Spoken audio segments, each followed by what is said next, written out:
taxes must be equal and movement free, but here was a rapidly centralizing nation, the essence of whose organism was that taxes should be unequal and that movement should be restricted. As the third quarter of the 18th century closed with the death of Louis XV, all intelligent French administrators recognized the dilemma: either relief must be given, or France must become insolvent, and revolution supervene upon insolvency. But for the aristocracy revolution had no terrors, for they believed that they could crush revolution as their class had done for 1,000 years.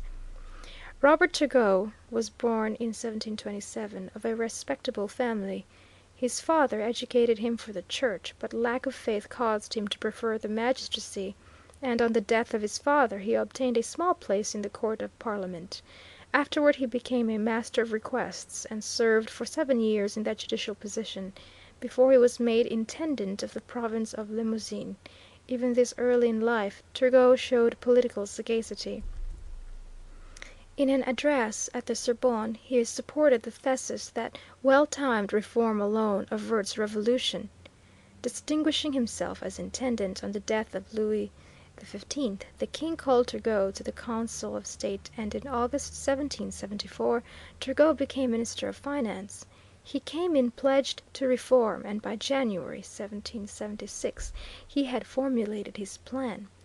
In that month he presented to the king his memorable 6 edicts, the first of which was the most celebrated state paper he ever wrote. It was the edict for the suppression of the corvée. The corvée threw the burden of maintaining the highways on the peasantry by exacting forced labor. It was admittedly the most hateful, the most burdensome, and the most wasteful of all the bad taxes of the time, and Turgot, following the precedent of the Roman Empire, advised instead a general highway impost. The proposed impost in itself was not considerable, and would have been extraordinarily obnoxious to the privileged classes, but for the principle of equality by which Turgot justified it. "The expenses of government having for their object the interests of all should contribute to them, and the more advantages a man has, the more that man should contribute." Nor was this the most levelling of Turgot's arguments. He pointed out that though originally the exemption from taxation which the nobility enjoyed might have been defended on the ground that the nobles were bound to yield military service without pay, such service had long ceased to be performed, while, on the contrary, titles could be bought for money. Hence every wealthy man became a noble when he pleased, and thus exemption from taxation had come to present the line of cleavage between the rich and the poor.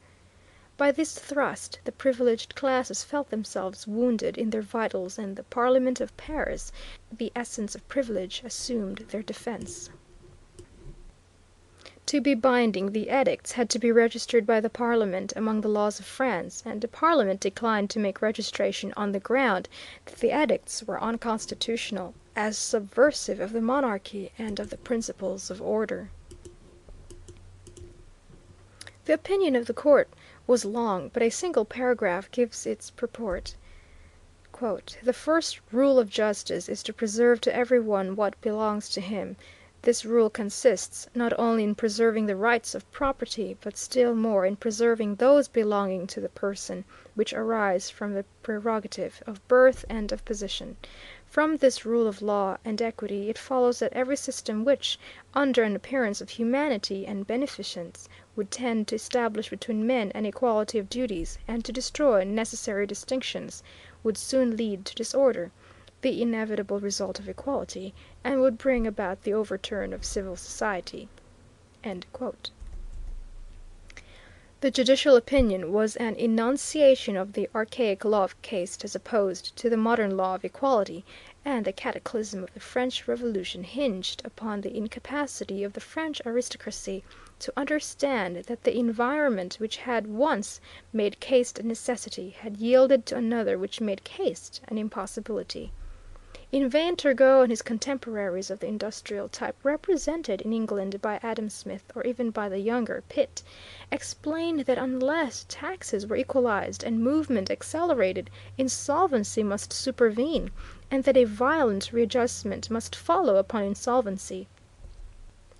With their eyes open to the consequences, the nobility and clergy elected to risk revolt, because they did not believe that revolt could prevail against them. Nothing is so impressive in the mighty convulsion which ensued as the mental opacity of the privileged orders, which caused them to increase their pressure in proportion as resistance increased, until finally those who were destined to replace them reorganized the courts that they might have an instrument wherewith to slaughter a whole race down to the women and children. No less drastic method would serve to temper the rigidity of the aristocratic mind. The phenomenon well repays an hour of study.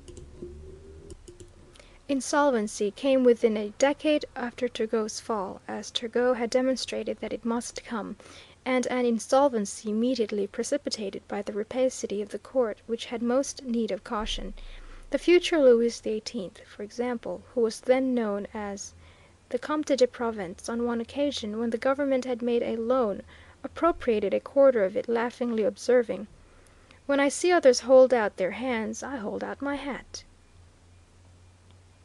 In 1787 the need for money became imperative, and, not daring to appeal to the nation, the king convoked an assembly of notables, that is to say, of the privileged Calonne.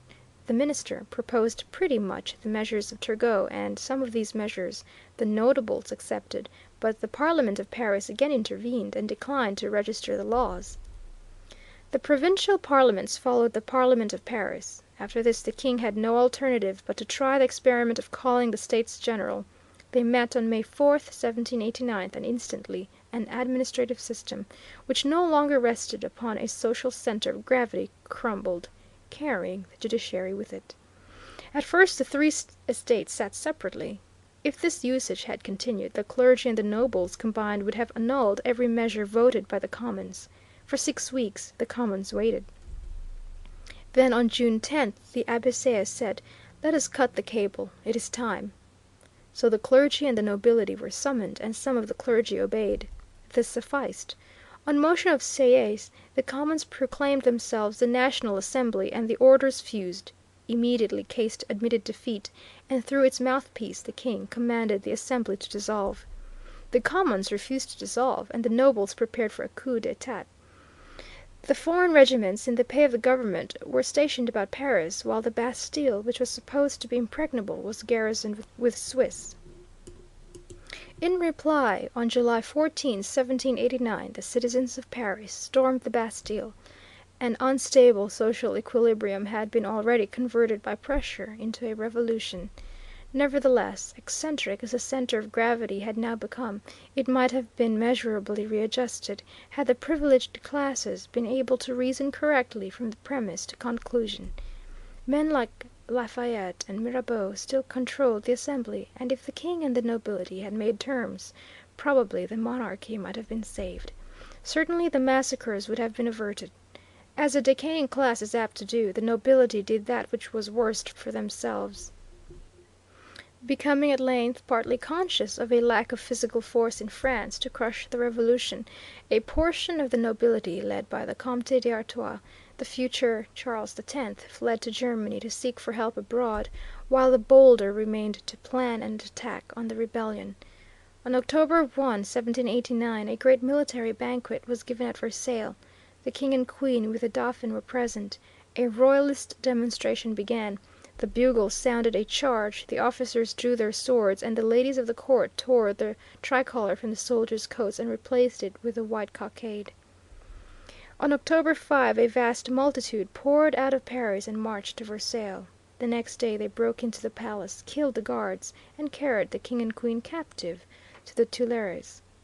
But Louis was so intellectually limited that he could not keep faith with those who wished him well.